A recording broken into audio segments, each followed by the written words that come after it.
사랑하는 고양이 보고 저녁 먹으라고 부르죠. 고양이씨? 갑자기 큰 소리로 쿵쾅거리는 소리가 들려요. 식탁 위에 접시들이 쿵쿵거릴 때마다 짤랑거리네요. 벽에서 그림이 떨어졌어요. 지진인가요? 아니요. 조랑말 크기의 고양이가 식당으로 들어오고 있어요. 보통 고양이보다 먹이가 10배나 더 필요하죠. 그리고 트랙터처럼 그르릉거리죠. 안돼 고양아, 이제 그만해. 찬장 엎어지겠어. 자, 이건 미래의 동물이 어떻게 진화하는지 보여주는 가능한 시나리오 중 하나입니다. 기후, 물, 공기 중의 산소, 심지어 중력도 진화의 과정에 영향을 미치는 요인이에요.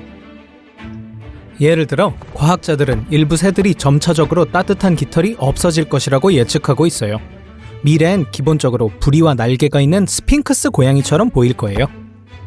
같은 일이 우리의 반려동물들에게도 일어날 수도 있어요. 서서히 완전 대머리가 될 때까지 털이 짧아질 거예요.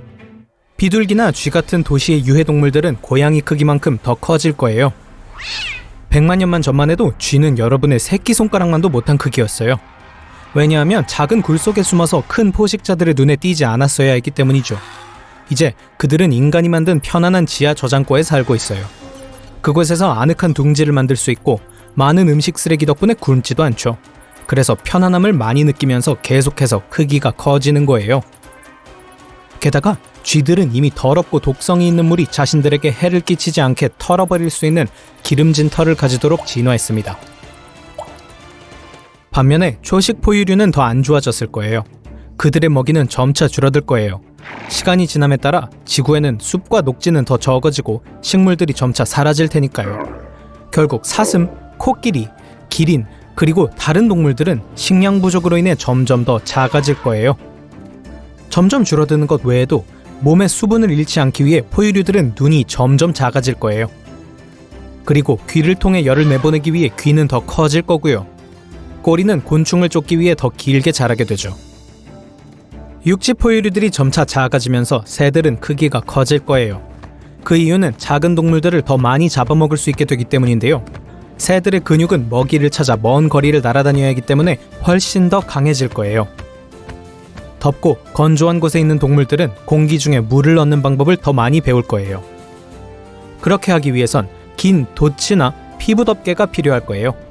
이른 아침 공기가 가장 차가울 때 이 새로운 신체 부위의 수분을 축적할 수 있을 거예요. 그리고 어떤 도마뱀들은 목도리를 훨씬 더 큰 크기로 진화시킬 거고요. 그러면 더 많은 빗물을 모을 수 있겠죠? 해양 세계 같은 경우는 벌써 몇몇 물고기들이 곤충을 잡기 위해 물 밖으로 뛰어나오는 걸 볼 수 있습니다. 진화의 과정에서 물고기 지느러미는 더 멀리 뛸 수 있게 더 길고 더 강해질 수 있어요.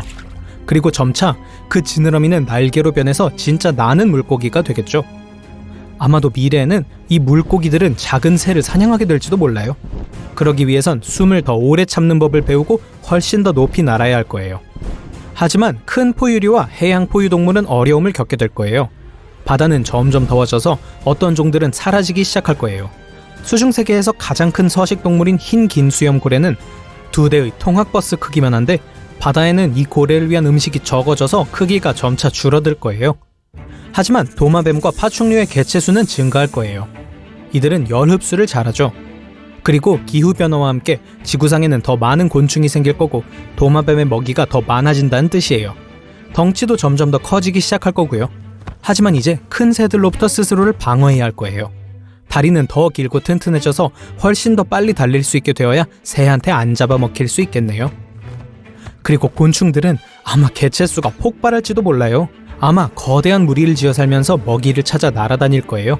그리고 일반적인 식량원인 포유류들이 점점 없어지거나 그 크기가 줄어들어서 화가 나고 배고플 거예요. 인간도 변할 거예요. 과학자들은 지금으로부터 1000년에서 100만 년 사이 우리들이 머리카락을 완전히 잃을 거라고 예측하고 있어요. 팔다리는 점점 더 얇아지고 길어질 거고요. 키는 약 2.1m 정도 될 거예요. 더 이상 균형을 유지할 필요가 없어서 아마도 발에 발가락이 없어질 거예요.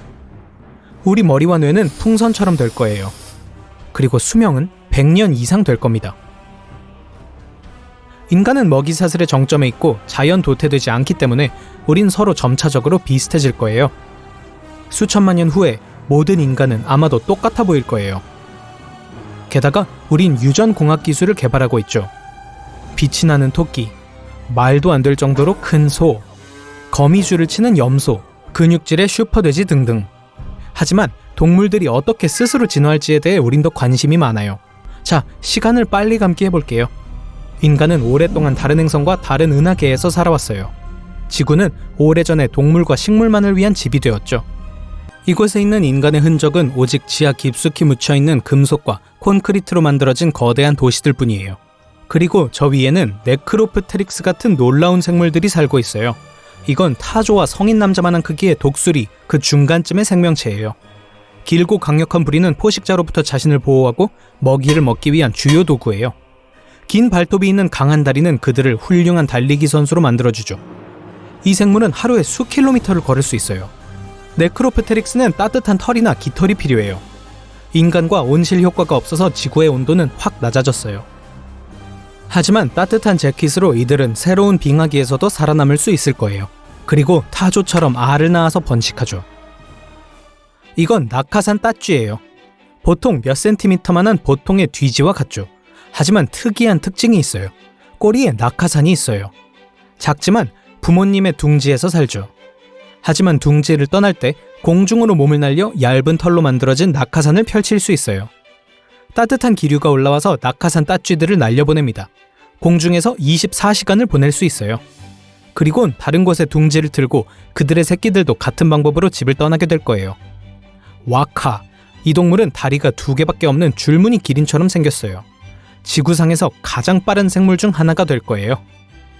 달리기에선 그 어떤 포식자도 이길 수 없죠. 게다가 눈이 머리 높이 위치하고 있어요. 그리고 와카는 긴 목 덕분에 높은 풀밭에 앉아있을 때도 위협이 되는 천적들을 볼 수 있어요. 테라바이트는 2억 년 후에 지구에 나타날 흰개미의 후손이에요. 이들이 위협을 감지하면 거대한 머리에서 산과 같은 화학물질을 뿜어낼 거예요. 가장 큰 포식자조차도 이들에게 접근하는 걸 두려워할 거예요. 리드 스틸트는 높이가 약 1m이고 거의 성인 인간만큼 무게가 나가요. 줄무늬 색깔 덕분에 리드 스틸트는 갈대밭에서는 거의 보이지가 않아요. 늪지대를 가느다란 다리로 걷고 작은 물고기를 먹고 살죠. 긴 목과 날카로운 이빨은 코브라처럼 물속으로 뛰어들 수 있게 해주죠. 그게 물고기를 잡아서 거의 통째로 삼키죠. 하지만 이 모든 예측은 매우 불확실해요. 진화의 과정에 영향을 미치는 요소는 수십억 개나 되거든요. 진화의 과정은 언제든지 다른 방향으로 갈 수 있어요. 예를 들어 소행성이 지구에 충돌해 대량 멸종과 행성의 기후변화를 일으킬 수 있죠. 살아남은 얼마 안 되는 유기체의 작은 비율이 새로운 조건에 적응하기 시작합니다. 몇백만 년 후 누구도 상상조차 못했던 동물들이 생겨나 있겠죠?